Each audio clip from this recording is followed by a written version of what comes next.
Amid the dusty deserts of Iraq lies a path that millions walk every year. A path that goes beyond mere steps and miles. You have to see this on your own. There are millions of people walking like a never-ending stream of love, the stream of hope. You cannot find words for this. The pilgrimage to Imam Husayn, peace be upon him, has never ceased. لم تقطع أبداً.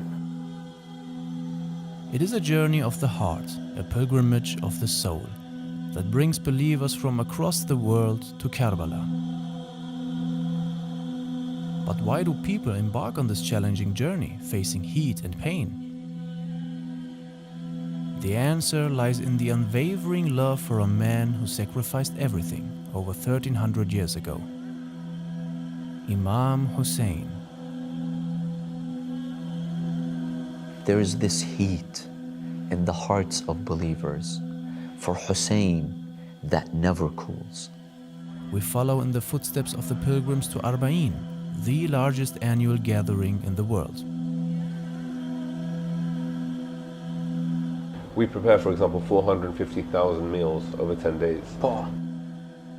We not only uncover the history behind this march, but also explore the timeless message of courage, resistance, and truth that Imam Husayn left through his martyrdom in Karbala. In the year 680 AD, a series of pivotal events unfolded, leading to one of the most heart-wrenching chapters in Islamic history. Imam Husayn, the grandson of the Holy Prophet Muhammad, stood in defiance of Yazid, the newly declared ruler of the Umayyad dynasty, who sought his allegiance to legitimize a reign marked by corruption and oppression. Enraged by Imam Husayn's refusal to submit, Yazid demanded either his pledge of loyalty or his death. Meanwhile, Imam Husayn received countless letters from the people of Kufa, pleading for his leadership to liberate them from Yazid's oppressive rule and to restore justice. To verify the sincerity of these invitations, he sent his cousin Muslim bin Aqil to Kufa. Muslim arrived to find initial support, with thousands pledging their loyalty to Husayn's cause. After receiving this good news, Imam Husayn and his family and a small group of companions marched peacefully toward Kufa.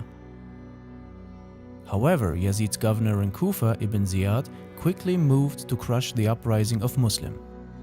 Through intimidation and violence, the people of Kufa abandoned Muslim, leaving him isolated. Betrayed and alone, Muslim bin Aqil was captured and executed. Imam Husayn and his small group were intercepted and forced to halt on the barren plains of Karbala.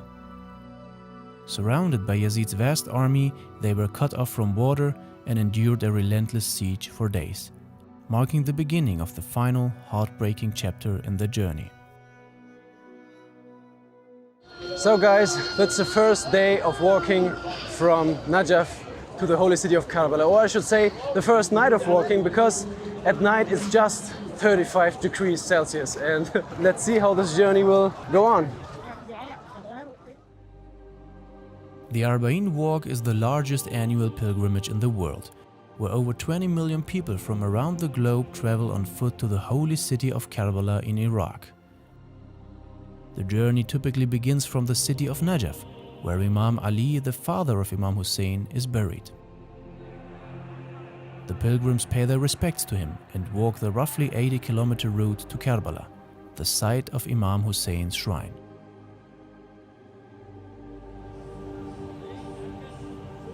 The longer you are into this, the longer you're walking with this masses of people, the more you get the feeling that you're a part of this never-ending flow. You know, you can sit here all day long and watch those people passing by, and it never ends. There are thousands of people coming and walking. There's nothing like this in the world, you know?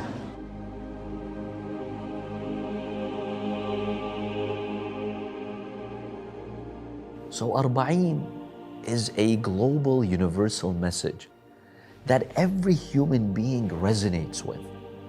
Look at the values of justice, the values of generosity, the value of sacrifice. These are values we're all able to resonate with. That's what's connecting millions of people to walk and to go to one destination. As millions walk the road to Karbala, it's important to remember that this pilgrimage, now a symbol of unity and peace, has not always been so freely undertaken. For centuries, many pilgrims faced persecution, violence, and even death for their attempts to honor the martyrdom of Imam Husayn. الحكام حاربوا. Rulers have always opposed everything related to Imam Husayn, peace be upon him, because Imam Husayn symbolizes the rejection of oppression and the pursuit of justice. السعي لتحقيق العدالة. بعض الحكام من الطغاة. Some rulers and tyrants from ancient times to this very day have always tried to prevent people from visiting Imam Husayn. يمنعون زيارة الحسين مع أنه They would openly declare that Husayn is dead, but if he is dead, why are they so afraid of him? لماذا الخوف من الميت؟ يخاف أن يزوره الناس لأن زيارته. The tyrant fears that people will visit him because his visitation instills in them the spirit of strength, courage, and the Husayni cause that defends religion even at the cost of losing everything dear. يخاف من أن يستلهم الناس. They fear that people will draw inspiration from Husayn's values when they visit him. How did they prevent it? كيف يمنع الزيارة؟ يعني مثلا هناك لو رجعنا إلى الماضي. For example, if we look back to the past during the time of the Abbasid Caliph al-Mutawakkil, known for his enmity towards the Holy Family of the Prophet, especially Husayn and his visitors, he ordered his men to demolish the grave of Husayn, and they did. Yet the Shia continued to visit Husayn, peace be upon him. ولكن بقي الشيعة يأتون لزيارة الحسين سلام الله عليه. فنقرأ. For example, during the Abbasid era, there were decrees imposing monetary payments for those who visited Imam Husayn, peace be upon him. People paid these amounts, but then more severe measures were introduced. The rulers, seeing that people continued to visit, decreed that those who came for the pilgrimage would have their hands cut off. قالوا من يأتي إلى الزيارة تقطع يده.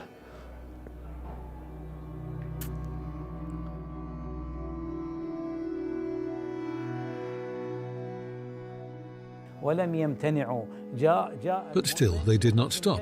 The believers would even present their hands to be cut off, so they could visit Imam Husayn. I say that these rulers not only believe that Husayn is alive, but that he is the one who grants life to the dead. That is why they fear the visitors of Husayn. لذلك هم يخافون من زوار الحسين.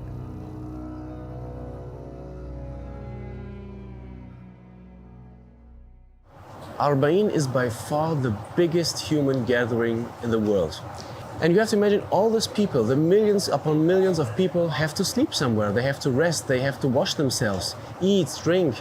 And all this happens only by the help of these mokibs. This one is a mokib as well. I'm sitting right here. The front part, which is directed to the walkway, is the part which is serving the people passing by. They're making food, they give massages, and the back part of these mokibs are the places where I am in right now. These are places where the people sleep, where you have the toilets, the bathrooms, and all the kitchen work is happening. This is at the back part of these mokibs. You have 2.5 million people in all Iraq who are voluntarily working at these mokibs. There is no payment, and all of these people are so engaged because of the love of Imam Husayn. شاورما الدجاج بس دجاج وصمون حار وعندنا صوصج وعندنا صوصج وصمون حار وطماطم وبصيله وعنبه وصاص وكاتشب ومايونيز ومخلل الثوم. You know, because for these people, the greatest honor is to serve a pilgrim of Imam Husayn.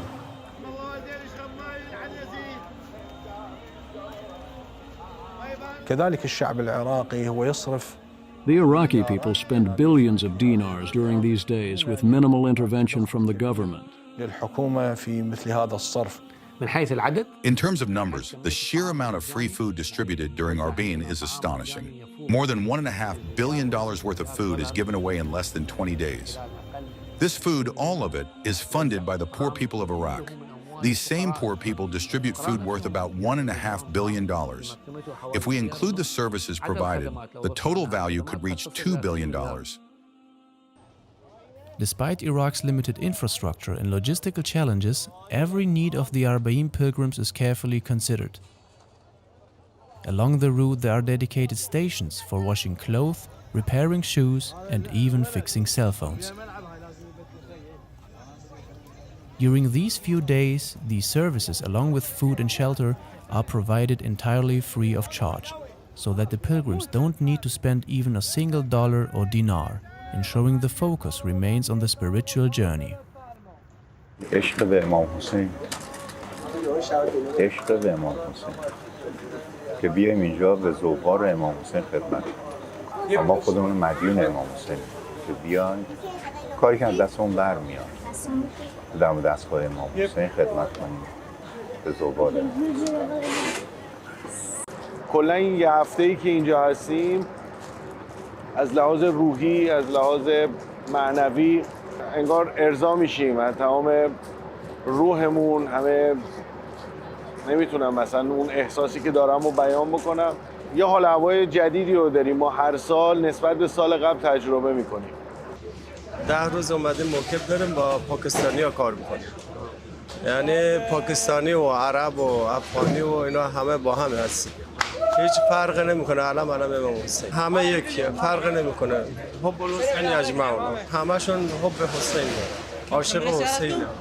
پرچم امام حسین همشون یکیه، علم امام حسین همشه.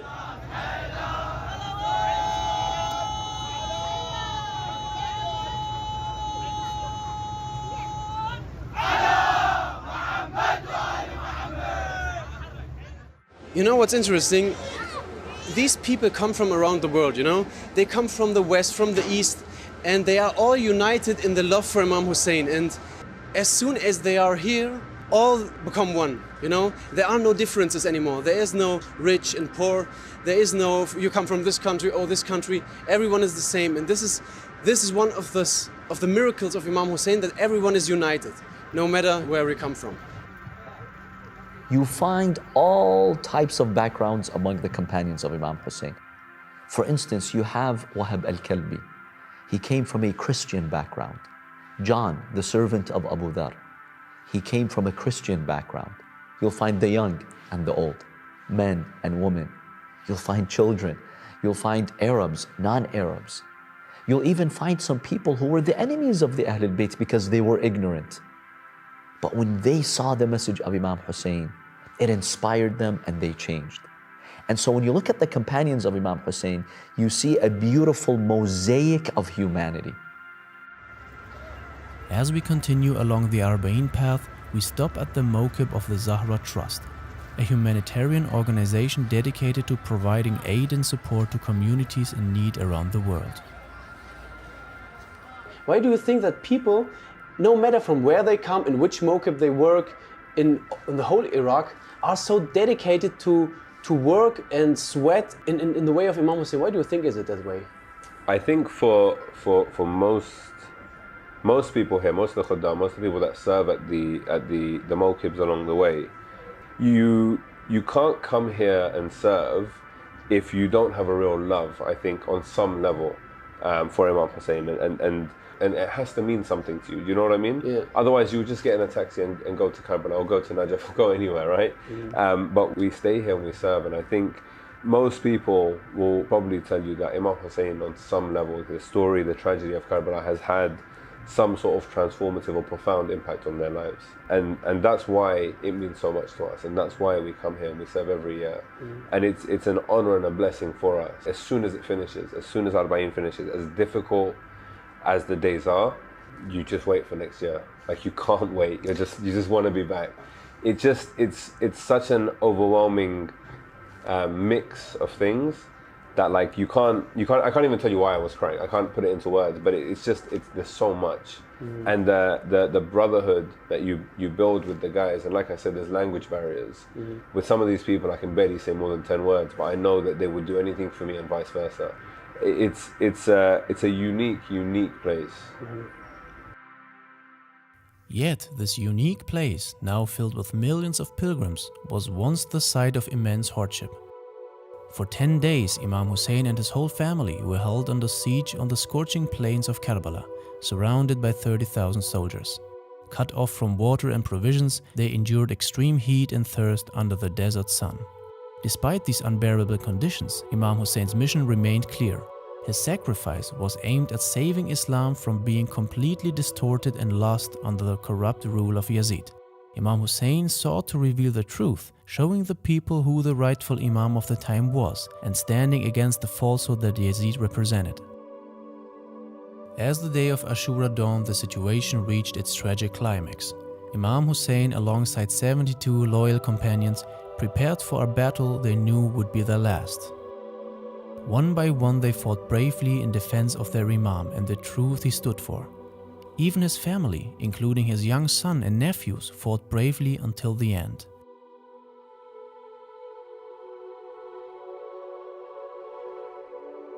In a heartbreaking moment, Imam Hussein's infant son was killed by an arrow to the neck, while Hussein pleaded for water for his thirsty child. The infant's death, while in his father's arms, remains one of the most tragic sacrifices of Ashura. Imam Hussein made his final stand with unwavering courage, facing the overwhelming army with nothing but faith and determination. Through his ultimate sacrifice, Imam Hussein illuminates the path, ensuring that the legacy of Islam would endure, and that the people would understand who the divinely appointed leader truly was. His stand against Yazid was not just a battle, but a message to all times, a defense of the integrity of the faith. One of the main reasons why Imam Hussein did this huge sacrifice was to show the people of his time who the Imam of the time was. Because the people at that time were very confused whether Yazid or Imam Hussein is the righteous ruler. And through this sacrifice, Imam Hussein separated truth from falsehood. And this is one of the reasons we are walking this way as well, to show our respect to Imam Mahdi, to the Imam of our time. هر کی دوست داره جز اصحاب مهدی علیه السلام باشه منتظر باشه. منتظر یعنی همون خودشو بسازه، خودشو آماده بکنه، زمینه رو آماده بکنه.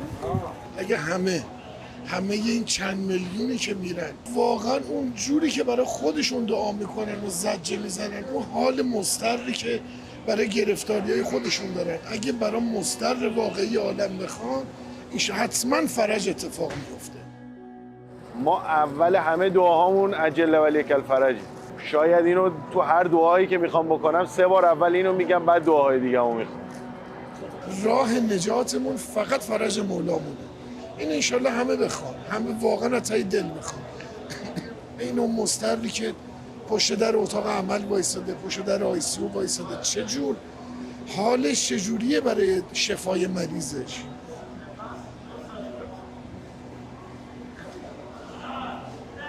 اونجوری بخوان.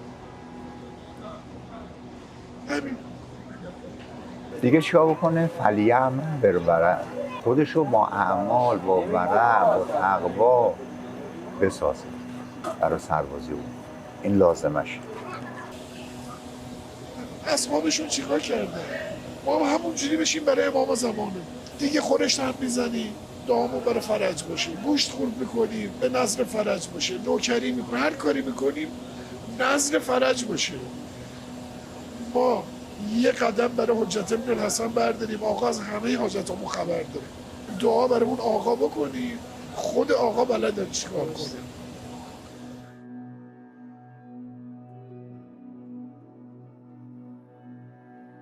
When you study the tragedy of Karbala, you find that Imam Husayn alayhi salam wanted companions who were honest and willing to sacrifice and know who the Imam of their time was.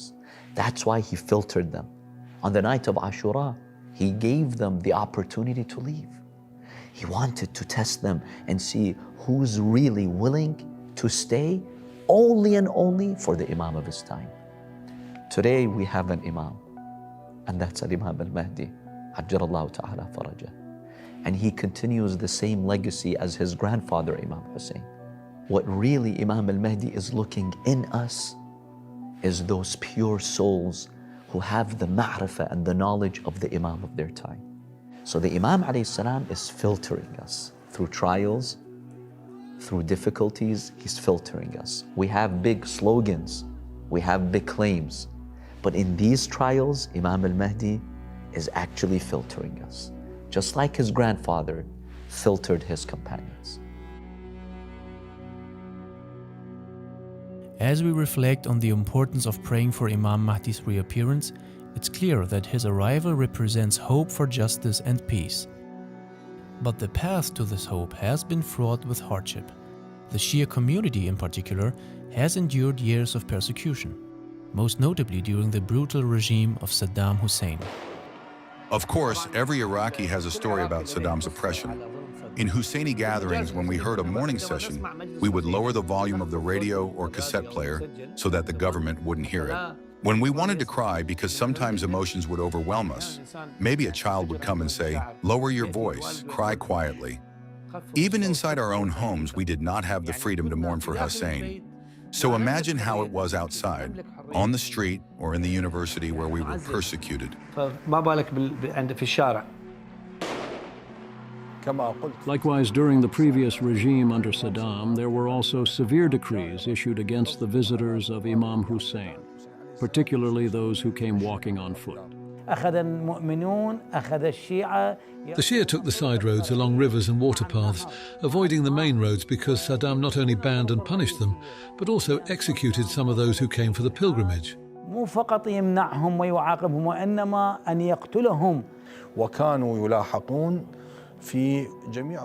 The regime pursued them along all roads and gardens from which they traveled. However, people cooperated with the visitors, guiding them, providing food, and offering shelter to help them reach the shrine of Imam Hussein.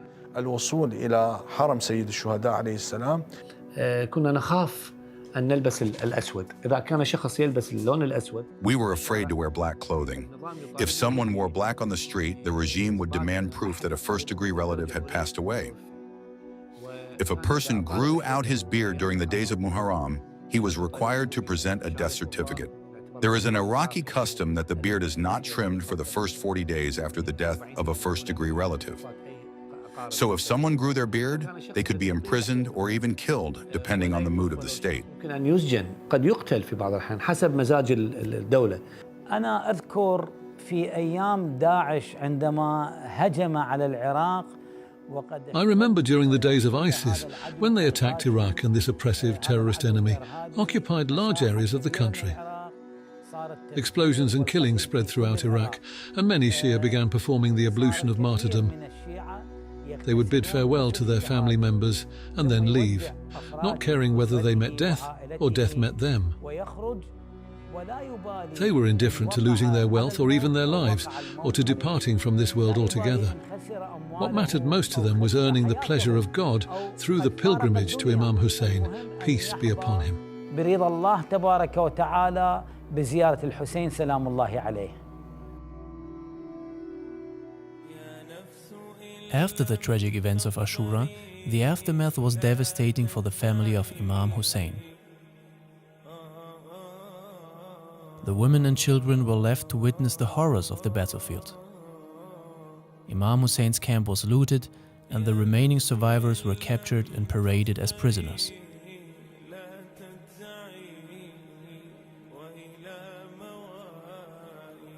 But the brutality did not end there. The captives, including Imam Hussein's sister Zainab and his son Imam Zainul Abidin, were forced to endure a long and humiliating journey. They were taken from Karbala to Kufa, where they stood before the governor Ibn Ziyad, who showed them no mercy. After their ordeal in Kufa, the captives were sent to Damascus, the seat of Yazid's government. Lady Zainab, despite the immense grief and suffering, displayed remarkable courage and strength throughout this painful journey.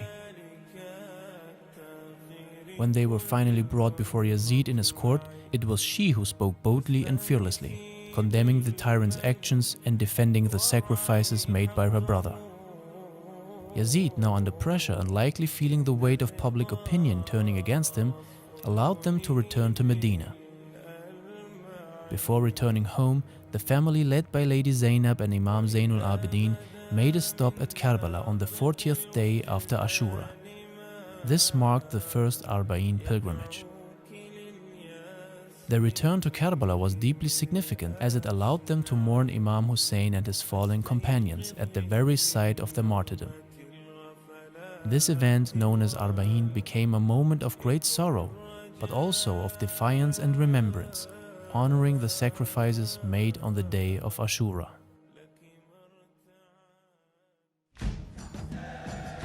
The atmosphere is filled with a sense of anticipation, reverence and devotion as the final steps of our journey bring us closer to Karbala. The streets glow with lights and the air is filled with the sound of prayers and chants. Pilgrims from across the world who have traveled hundreds of kilometers on foot finally reached their destination, the shrine of Imam Husayn. وويلا على المظلوم وويلا على المظلوم وويلا على المظلوم وويلا على المظلوم وويلا على المظلوم وويلا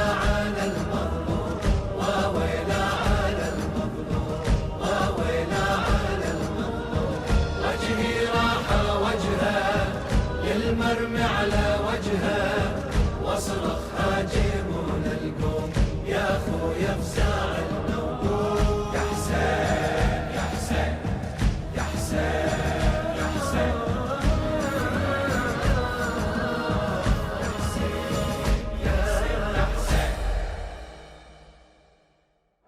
So it's finally done.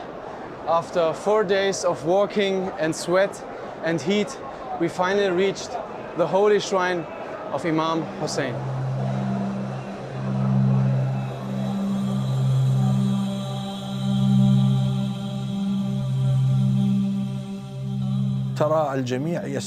Everyone feels as if this event happened today, not 1400 years ago.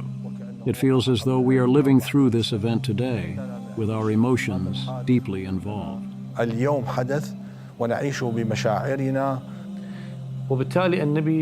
Thus the Holy Prophet and all the prophets, Imam Husayn, defended their messages from extinction, protected their efforts from being lost, and safeguarded all the divine messages from going in vain on the day of Ashura. Arbaeen serves as a renewal of the covenant with Imam Husayn by all believers. Every believer in the world is required to express gratitude to Imam Husayn for the preservation of their faith. You know, 80 kilometers at home is like half an hour driving with your car. But here it was 80 kilometers of pure emotion, of pure anticipation. In every step you're thinking about the Imam of your time. In every step you're thinking, I wished I could be there in Karbala when this tragedy happens. Look at those people. Look at those people. 1,300 years ago, this place was a place of a massacre, was a place of blood and agony. And now you have thousands upon thousands of people just in this place mourning for Imam Husayn. And you think of those tyrant rulers back then. Where are they now? Where are those rulers who tried to stop those loving people to come to Karbala? Now you can see they can do this. And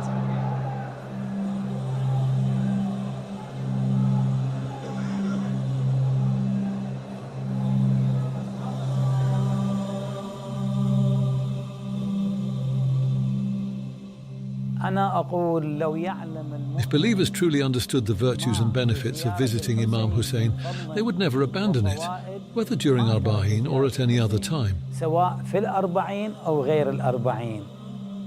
We are seeing so many global challenges, so many innocent people being massacred. The ziyarah of Arbaeen is God's gift to humanity, to rekindle that hope in our hearts. Don't ever forget, even if life becomes difficult and injustice becomes widespread, that you have a Lord and you have an Imam. No matter which religion you belong to, try everything to experience this event even one time in your life. It will change your worldview. These few days is something you cannot experience anywhere in the world. And my advice from the bottom of my heart is to you to experience this. And even if you experience it one time, come again and again. It will fill your heart with energy. It will fill your heart with emotion and dedication to change yourself, to change your life. The story of Karbala is not simply a chapter in history. It is an eternal message that speaks to the very core of humanity. It lives on in the hearts and souls of millions who remember it every year. From the tragic events on the plains of Karbala to the endurance of Imam Husayn's family in captivity, the legacy of Ashura continues to resonate. The Arbaeen pilgrimage is more than just a walk. It is a testament to the power of sacrifice and resilience. These steps are not just a tribute to Imam Husayn. They are a reaffirmation of the allegiance to the Imam of the time. It is a story of ultimate sacrifice, one that has touched the hearts of believers for over 1300 years and will continue to do so for centuries to come. This is the legacy of Karbala. This is the power of Arbaeen.